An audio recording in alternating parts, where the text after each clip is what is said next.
Hello everyone, I am RedBeakRaven and welcome to an update video on my Building Materials Dispenser mod for Fallout 4. Thought I'd make this because the original video showcasing this mod is now outdated. It highlights some things that have been changed or removed, so yeah, needed a replacement video to stick on the mod page. For those of you returning to see what is new in version 1.1, I'll place some timestamps in the description below the video on YouTube so that you can skip directly to those sections of the video. I'll also put them on the screen right now if you're unable to head over to YouTube itself. Right, let's start with what the mod is for anyone seeing this for the first time. The Building Materials Dispenser is a mod I created that basically adds a console to the settlement workshop that you can use to purchase materials and now other useful stuff directly from your settlement. You can also get free materials, that part I'll go into later, and there is no limit to how much you can buy. It doesn't work like a normal vendor does. There's no containers for it, you can't trade with it or sell your stuff to it. It just operates using terminal entries and simple scripts. So let's see how it works, shall we? I'll also showcase the new features of this mod as I go along. For those of you who are already users of this, don't worry, I remember that this is an update video, sort of. So you install the mod. There are no requirements for it to work. You don't need the script extender or any other mods. Once you've done that, load your game as normal and head over to a workshop. When you're in the workshop mode, navigate to the power category, miscellaneous, and there it should be, the Building Materials Dispenser, or B.M.D for short. Now ignore the power supplied required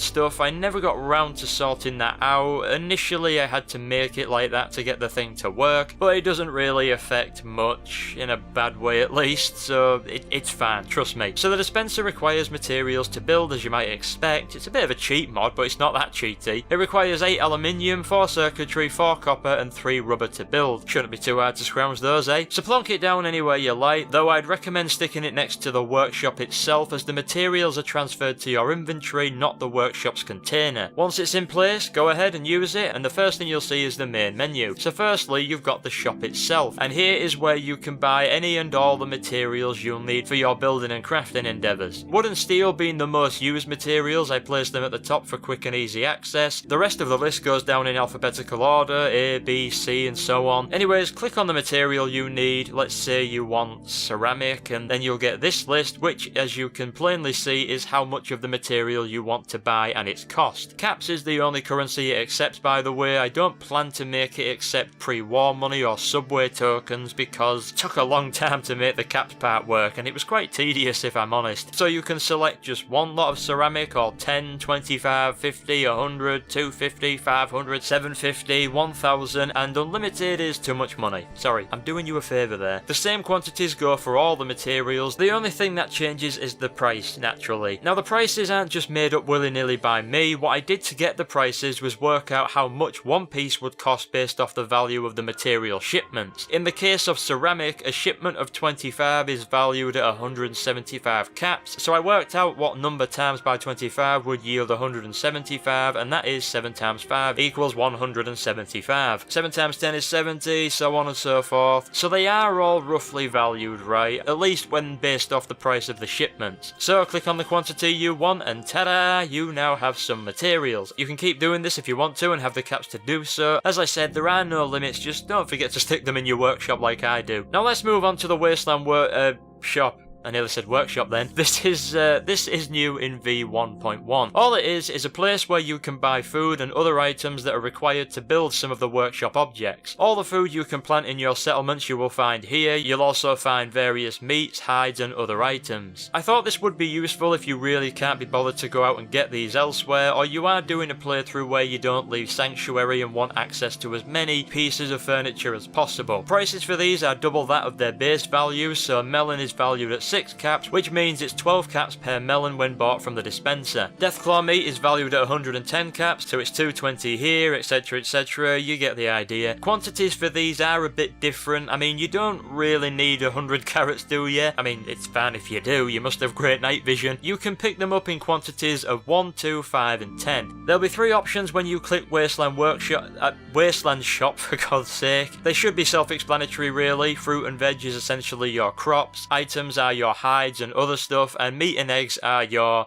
well, meat and eggs. Also, one thing I should have mentioned earlier, you won't see a specific quantity if you don't have enough caps to purchase that many. See here, there is no option to purchase 1000 adhesive because I can't afford it. Now let's go back to the main menu. The next new addition is an FAQ section. I just compiled a bunch of questions I was asked on YouTube, the Nexus, and on Bethesda.net. There's some useful info there, so take a look if you're wondering about something, but of course if you have any feedback at all or questions that aren't answered on there, then feel free to leave a comment on YouTube, Bethesda.net, or the Nexus. Back to the main menu, the fourth option is just a little love letter from me. It's not important, but you can read it if you want to. So now we come to the hack routine. This is where you can get your materials for free. Now I was very torn on what I should do with this, and perhaps some of you could give me a hand here. Originally I set this to only appear when you have rank 3 of the hacking perk. That however wasn't liked by some people, and I personally didn't like it. Others did say they liked how it made it feel less like they were cheating, but when you unlock it, it's hard not to use. Although temptation isn't really the mod's fault, but it is very tempting to use it all the time. Let me just showcase this aspect first, and then I'll go into the ramblings. So as of version 1.1, this will now appear at all times. There are no requirements for this to appear, it will just be there along with the rest of it. There's no hacking involved, by the way. I have no idea if you can even do that in an already unlocked terminal. Just click Run Machine Hack Routine and you'll get the same menu that appears when you head on over to the actual shop menu. All the materials are here, but this time when you select one it will say error instead of how much it costs. Just select the quantity you want and ba-da-da-ba, you'll be given the selected materials for free. Now something else I've changed, I moved the hacking option to the bottom of the screen. I thought this might help people resist the urge to use it when they don't really want to. Now as I said, I didn't like having to wait until I got rank 3 of the hacker perk to use this. I do have a character dedicated to staying in Sanctuary and not really travelling far. Well, truth be told, I gave that up, it was just boring. But the character in question is just a little roleplay I do where mostly everything I do is for Sanctuary. Long story short, I needed this early on. Some people also felt the same way. One guy messaged me that he wondered if I was changing it, as he was doing a playthrough where he never left Vault 111 and had a mod that placed a workshop inside it, so he needed free materials. I thought about making it so that you needed a keycard or something in your inventory before the option would appear, but that's just cluttering up our inventories more, and in this game that's not such a good idea. So I created this mod because I love building up my settlements, but I hated gathering materials for it, which in turn took away from the exploration side of things. For the first probably 100 hours of the game, I was just picking up anything and everything because I knew I'd use it at some point, but of course this meant that I was carrying far too much weight all the time. Exploring the various locations in the game wasn't as fun because I was scavenging for materials and nothing else. I would usually explore one location, then have to fast travel back to Sanctuary to drop all of my stuff off, then go out and explore another location, rinse and repeat. It was just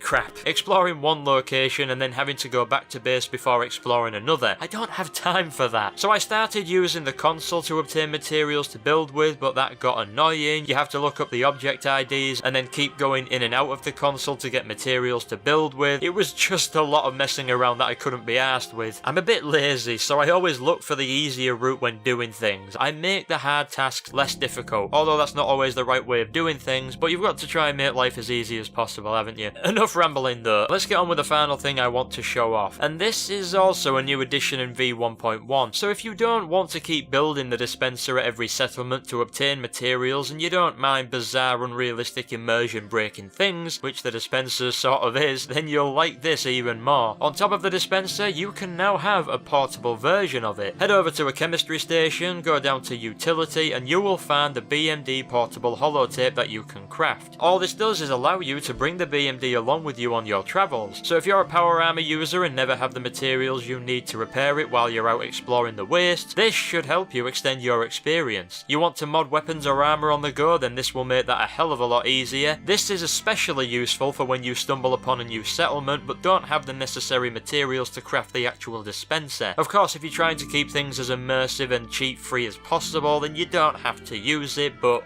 it is so useful. I labelled it as B.M.D Portable, not Portable B.M.D, so as to keep this at the top of the list in your inventory because it makes things easier, especially with how cluttered this thing gets. Other than that though, that is everything I can show you. If you're still concerned about cheating or just feel downright dirty doing it, then that's why I created a shop-like thing and not just a terminal that gives you free stuff. This is how I use the mod. Because I do find scavenging for materials adds to the experience of exploring the world, I only really use the dispenser for materials to build with. But when it comes to weapon and armor crafting, I usually use stuff I've scavenged. I never use this for things such as adhesive, gold, silver, and maybe nuclear material. That way I am able to balance things and not feel like things are too easy. This mod was not made for cheating, despite the fact it is technically a cheat mod. It was made to essentially solve a problem, which was that the workshop's demands were too much for me to enjoy scavenging. It's more of a personal issue than it is a game one, but still, it is or was such a pain in the ass to get the materials I needed to build a decent settlement and more than one. So there you have it, the Building Materials Dispenser. This is available on the Fallout 4 Nexus site and Bethesda.net for both PC and Xbox One. If you want to install this manually, then that's fairly easy. You're just dragging and dropping folders into Fallout 4's directory. I'd be surprised if the Nexus mod manager runs into problems installing this, but as you may probably already know, it's not the most technically sound software out there, but it is very good for what it does. Obviously, if you're using Bethesda.net, you can just ignore all that. As far as compatibility goes, I don't see why this shouldn't be compatible with almost every mod out there. Maybe if there's a mod that really changes how the workshop categorizes things, then that may cause issues, but I don't think even then it would cause major problems. Also, updating from version 1 to 1.1, I don't think you need to uninstall, save and then install the new version, but I would advise doing so. Modding is a tricky thing at times, you never know basically, so if you're feeling a little bit concerned about this, just do it that way. But if not, then just install the new version. If it doesn't work properly, then it should be easy to fix. I personally just ran with the mod and kept it active throughout the entire process of updating it, and so far everything on my end's okay. So that is all for this video. This will be the go-to video for the mod from now on. The other one is pretty much null and void. I have no plans to work on this in the future at the minute. It took me bloody months to find the time to actually do this version. I'm currently working on another mod which is making Fizz Top Grill in the Nuka World DLC an actual workshop both inside and out, with various changes to it and being able to scrap mostly everything in it. So that's why I'm making it, despite the fact there is already one that does that, and plus I like to make and use my own things such as that. But that mod may be a while yet. I also have another house one I've been working on since the creation kit was made available, but never got the chance to finish some things in it. But anyways, that is all for this video. Thank you for watching and downloading the mod if you do or did so. Until next time,